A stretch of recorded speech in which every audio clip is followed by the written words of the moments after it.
Au niveau du développement avec Silbo, donc à chaque fois qu'on a une question, une problématique, un élément qui nous manque, soit on passe par le petit chat en fait en bas de l'écran qui est assez disponible et on résout le problème comme ça. La liaison téléphonique est aussi disponible et voilà, ça se fait de manière assez rapide et simple. Déjà, nos équipes OSI ne sont pas embêtées par des appels récurrents de la CGL qui dit « Ah bah tiens, j'arrive pas à avoir Silbo, faut que le RSI fasse un mail ». Déjà, c'est encore jeune, mais on n'a pas eu du tout ce genre de situation. Quand on a besoin de faire améliorer le produit, j'explique en visio quel est notre besoin, quelle est notre problématique et vous nous répondez en général avec une solution qui se rapproche en fait de notre problème, quoi.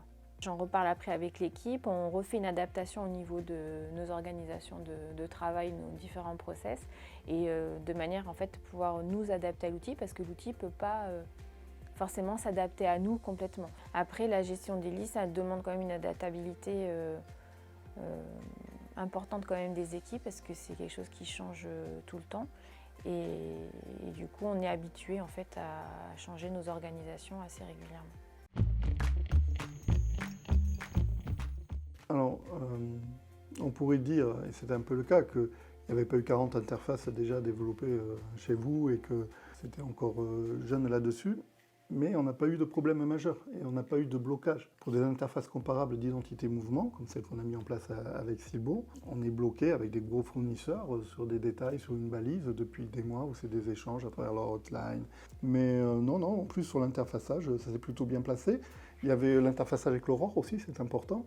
Donc c'est quelque chose qui se fait beaucoup moins fréquemment que des interfaces d'identité. Il a fallu travailler avec l'ORU et pourtant là aussi on a pu le mettre en place. Même si c'est une jeune société, ça ne fait pas 20 ans qu'ils font des interfaces, on peut dire qu'on n'a pas trop eu de soucis. Sur la période Covid, c'était beaucoup de notre part, on ne pouvait pas y passer du temps dessus, mais quand on a fait la reprise de contact et qu'on a relancé le projet, on nous avait dit qu'on aurait une maquette pour juin, on l'a eu. Et à partir de là, je vais vous dire comment ça se passe pour les autres. On a la maquette en juin, on sait qu'on part en octobre ou en janvier, c'est chez les autres.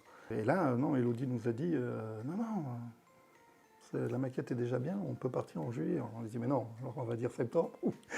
non, mais on peut. Et donc elle a pu le déployer dans son service sur la CGL en un mois, quoi, après l'arrivée de la maquette. Donc ça montre une réactivité, une bonne ergonomie du produit aussi, ça veut dire. Ce qui a été agréable pour moi, c'est que vous avez avancé au même rythme que moi j'avais besoin. Je pense que votre point fort à vous, c'est qu'en fait vous connaissez votre logiciel. Ça se voit que c'est vous qui le faites et que vous êtes un petit groupe et que toutes les personnes qu'on a au téléphone, en fait, ils savent de quoi on parle.